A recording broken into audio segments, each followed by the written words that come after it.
आज के वीडियो में हम जानेंगे एडवांस टैक्स के बारे में।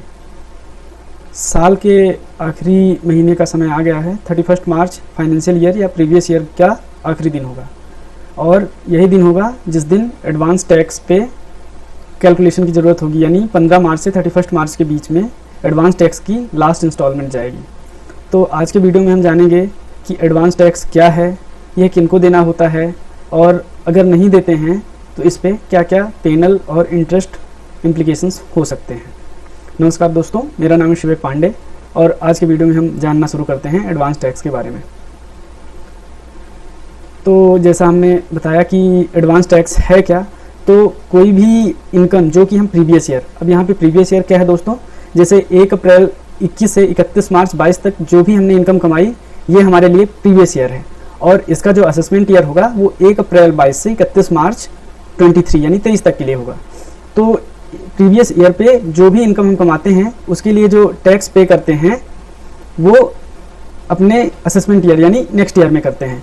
तो यानी पिछले साल में इनकम कमाते हैं और उसके अगले साल में टैक्स भरते हैं। पर क्या हो अगर हम उस टैक्स को इसी साल में भर दें, तो जो टैक्स हमको आगे भरना था वो हम अभी भर रहे हैं, मतलब एडवांस में भर रहे हैं। तो इसलिए इस टैक्स को एडवांस टैक्स बोला जाता है।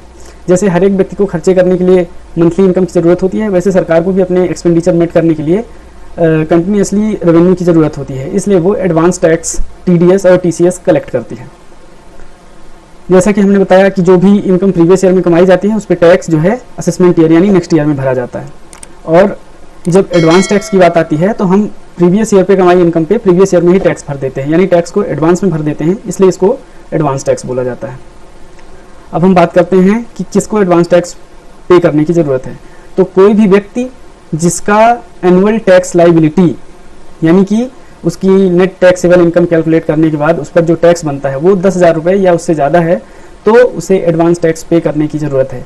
यहाँ पर एक ध्यान देने योग्य बात है कि अगर आपकी इनकम पे टैक्स 10,000 के ऊपर या 10,000 है, पर अगर आपका टीडीएस कट रहा है या किसी सोर्स ऑफ इनकम पे टीडीएस या टीसीएस आपसे कलेक्ट किया जा चुका है, तो उस टैक्स को आपकी एक्चुअल टैक्स कैलकुलेशन से घटा दिया जाएगा। उसके बाद भी अगर आपका टैक्स पेबल 10,000 से ऊपर जा रहा है तब आपको एडवांस टैक्स पे करने की ज़रूरत है।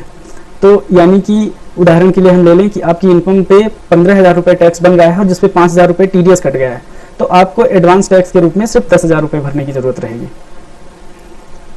अब जान लेते हैं हम कि इस पर रेट्स क्या रहती हैं।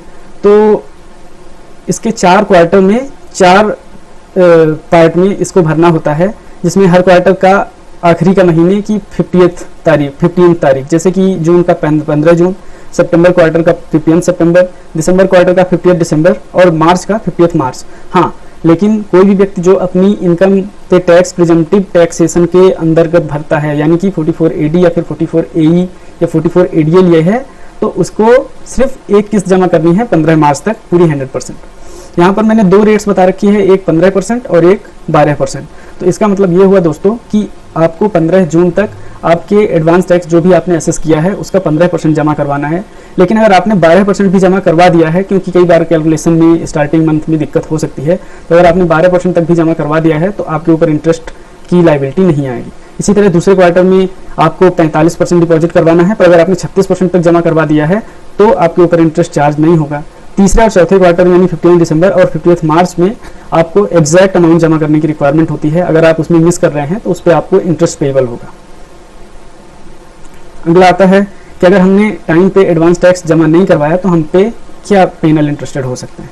तो सबसे पहले तो हम बात करेंगे कि लमसम यानी 31 मार्च होने के बाद अगर आपका एडवांस टैक्स असेस हुआ और वो 90% से कम है तो आपको 1% पर महीने या महीने का आधा हिस्सा भी है तो उसको पूरा महीना ही माना जाएगा, यानी 1% पर मंथ और पार्ट देयर ऑफ की रेट से आपको इंटरेस्ट डिपॉजिट करवाना पड़ेगा।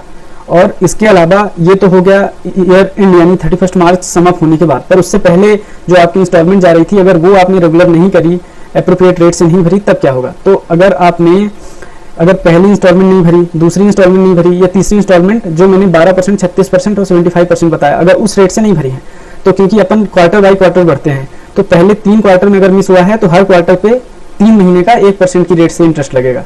पर क्योंकि जो 4th क्वार्टर होता है वो मार्च होता है और उसी मार्च में ईयर एंड हो जाता है और उसके पास बाद 234B की इंटरेस्ट लगनी रहती है, तो इसलिए मार्च एंडिंग क्वार्टर पे सिर्फ 1 महीने का ब्याज लगता है। तो यानी शुरू के 3 महीने जो हैं, 3 क्वार्टर जो हैं 9 महीने, उनमें आपको 3 महीने के का इकट्ठा ब्याज लगेगा और मार्च एंडिंग क्वार्टर पे सिर्फ आपको 1 महीने का ब्याज लगेगा। तो ये बातें हुई दोस्तों एडवांस टैक्स के बारे में। तो अगर आपका एडवांस टैक्स लाइबल है, आप पे 10,000 रुपये या उससे ज़्यादा की टैक्स लाइबिलिटी बनती है TDS और TCS घटाने के बाद भी अगर टैक्स पेबल आता है तो आपको एडवांस टैक्स जमा करवाने की अनिवार्यता है।